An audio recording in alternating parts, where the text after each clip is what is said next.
Hello friends, welcome to प्रतियोगिता दर्पण। मैं हूं प्रशांत। आज हम बात करने जा रहे हैं ग्लोबल जेंडर गैप रिपोर्ट 2023 के बारे में। हाल ही में global gender gap report 2023 world economic forum ने रिलीज की है और ये अपने एडिशन की 17th रिपोर्ट है। और यहाँ पर टोटल 146 कंट्रीज को इवेल्युएट किया गया है जेंडर पैरिटी डायमेंशंस पे। आइए देख लेते हैं कौन कौन से हैं वो। यहाँ पे 4 की डायमेंशंस हैं। पहला है इकोनॉमिक पार्टिसिपेशन, दूसरा एजुकेशनल अटेनमेंट, तीसरा हेल्थ एंड सर्वाइवल, चौथा पॉलिटिकल एम्पावरमेंट।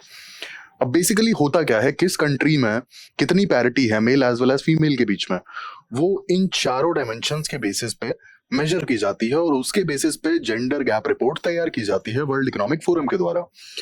अब ये जो चारों पैरामीटर्स हैं, इन्हें 0 से 1 के बीच में स्कोर दिया जाता है और जो टोटल जेंडर गैप रिपोर्ट है, जो जेंडर गैप इंडेक्स है, उसका भी स्कोर 0 से 1 के बीच में ही फाइनली निकल के आता है। अब यहाँ पे 0 और 1 सिग्निफाई क्या करते हैं? 0 is inequality and 1 is parity, यानी कि एब्सोल्यूट इक्वालिटी। तो साफ सीधी सी बात है, जितने भी डायमेंशंस हैं, कंट्री को 0 से 1 के बीच में ही स्कोर मिलेगा चारों डायमेंशंस पे। रीजन बीइंग, 0 का मतलब टोटल इनइक्वालिटी, जो कि शायद बहुत वर्स्ट केस सिनेरियो में ही पॉसिबल है, और 1 मींस पैरिटी, जो कि एकदम यूटोपियन कंट्री में ही पॉसिबल है। तो स्कोर कहीं बीच में रहेगा।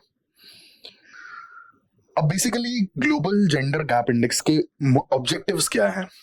सबसे पहला ऑब्जेक्टिव आता है यहाँ पे, to track the progress about the relative gaps between both the genders. Secondly, ये जो स्कोर्स हैं, ये जो इंडेक्स है, इसके बेसिस पे कंट्रीज अपने अपने गोल्स और एम्बिशन सेट कर पाती हैं, स्कीम्स लेकर आ पाती हैं और अपनी प्रायोरिटी सेट कर पाती हैं कि उन्हें जेंडर पैरिटी के लिए किस डायरेक्शन में मूव करना है, क्या पेस से मूव करना है। और जो हमने 4 डायमेंशंस देखे, उसमें किसी भी कंट्री की वुमेन कितना पीछे है, उनके बेसिस पे डिसीजंस लिए जाते हैं एंड पॉलिसीज आर डिजाइंड। आइए अब हम आगे बढ़ते हैं और की फाइंडिंग्स की बात कर लेते हैं। सबसे पहले आता है स्कोर।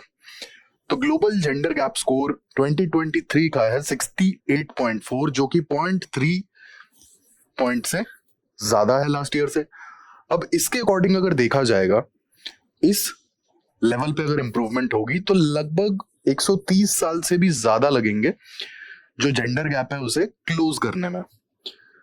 अब यहाँ पे टॉप रैंकिंग कंट्रीज की अगर बात देखें, तो सबसे पहली जो टॉप कंट्री है वो है रैंक 1 पे आइसलैंड, जिसका स्कोर है 91.2।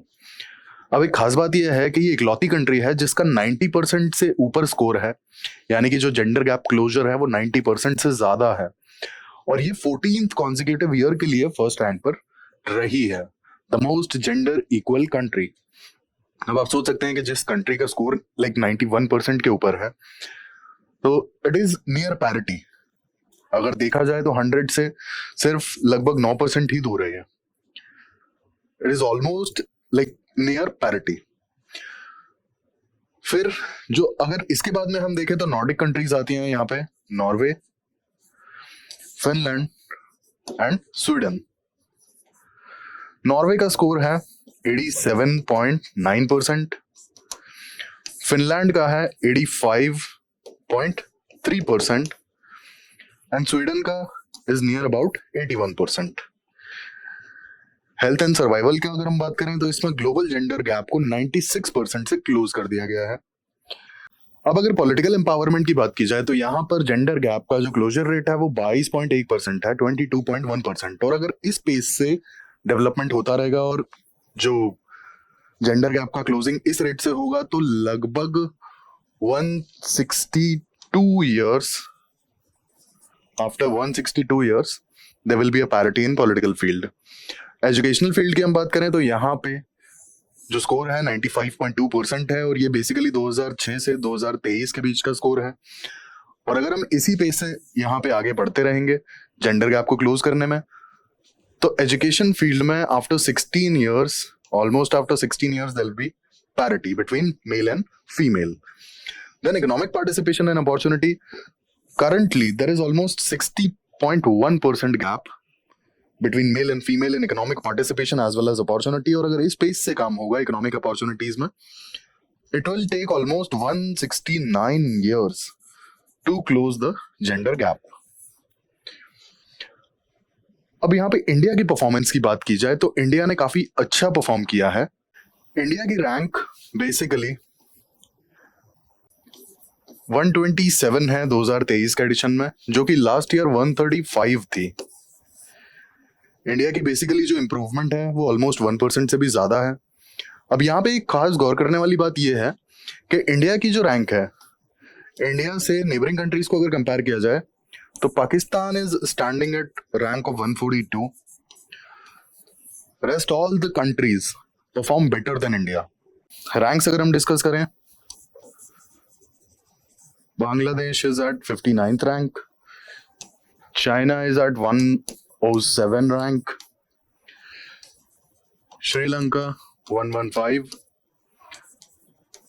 Nepal 116 and Bhutan 103. So you can see सबकी रैंक इंडिया से बेटर है. India was at 127th rank. अब इंडिया ने ओवरऑल 64% के अबाउट जेंडर गैप क्लोज कर दिया है.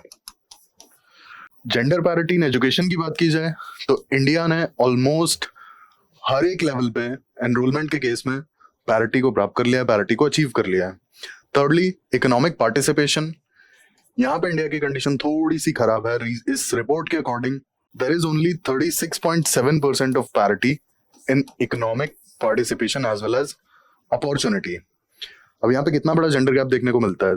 सिर्फ 36.7% ही जेंडर पैरिटी है इकोनॉमिक अपॉर्चुनिटीज में एज वेल एज पार्टिसिपेशन में. पॉलिटिकल एम्पावरमेंट की बात करें तो there is about 25% parity in political empowerment. ये बहुत ही ज्यादा कम है. पार्लियामेंटेरियंस की बात करें तो इंडिया में सिर्फ 15% पार्लियामेंटेरियंस आर वुमेन. हालांकि काफी ज्यादा है ये कंपैरेटिवली अगर हम पिछले कुछ डेकेड्स की बात करें तो, but still comparatively it's very less.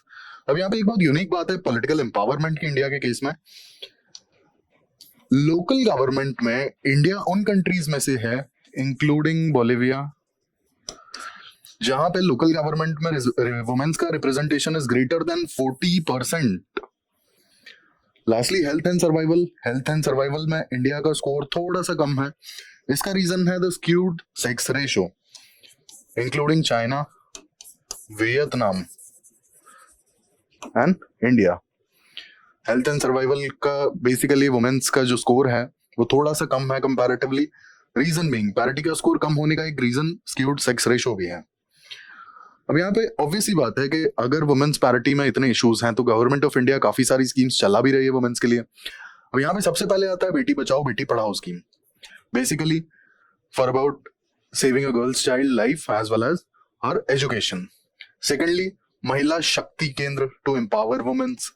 Thirdly, Mahila police volunteers basically they act as a connecting person between community as well as police. Rashtriya Mahila Kosh, micro finance organisation providing micro funds to women for livelihood activities. Sukanya Samriddhi Yojana, empowering women through bank accounts, female entrepreneurship, Stand Up India, महिला e-heart, skill development, basically skill development program. All these schemes for female entrepreneurship. Lastly, Kasturba Gandhi Balika Vidyalaya for girls education in backward areas. If we talk about political reservation, in local governance, 33% is that 1/3 of the seats are reserved for women. And government also runs schemes regarding capacity building of the elected women representatives. तो ये हमने बात की gender parity के बारे में, global gender gap report के बारे में, और डिस्कस किया गवर्नमेंट ऑफ इंडिया ने क्या क्या इनिशिएटिव्स चलाए हुए हैं वुमेन एम्पावरमेंट को लेकर के. ऐसे ही इंफॉर्मेटिव वीडियोस के लिए हमारे साथ जुड़े रहिए. Thank you, thanks for watching.